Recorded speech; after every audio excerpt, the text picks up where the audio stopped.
As we were doing this work, we uncovered some misconceptions and different interpretations of measures, indicators, and so forth.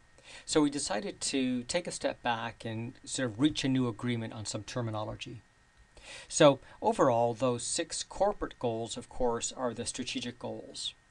And they cascade down to the ways goals, such as the 7 we've shown here from the way we move. And those cascade down to objectives. Now, those objectives could be multiple levels deep. So, for example, land use at this point is only 1 level deep, but the second one down, transportation, splits into both distance and proximity, 2 objectives that fit within the transportation area. So when we began taking a look at the indicators themselves, they can exist at any level. I could have an indicator at a goal level, at an objective level, or below. In fact, indicators are pretty flexible. In some cases, it might be direct data, it might be a formula, or a grouping where I'm consolidating unlike objects. Some indicators have targets, but some don't.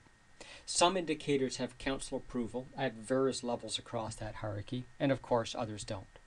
Some of those measures are of interest to councillors or citizens or others, and some are not. So these are not attributes that differentiate a measure or an indicator or a metric from another. The data can be collected real time, things like the APC data or the traffic loops, or daily, monthly, quarterly, annually. We have some surveys which are biannually, some which are once every 3 years.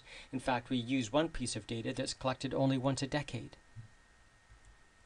And also some indicators from the logic model work we did are inputs, some are activities, some are outputs, outcomes, impacts.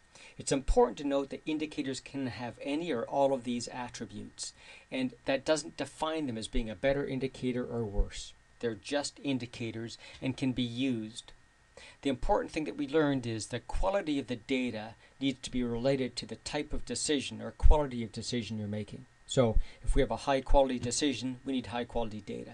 But if we're looking for indicators, we can use activities which are indicative of how that system is working. And that allowed us to escape from some of the preconceptions that have limited our ability to identify existing data to use to communicate performance.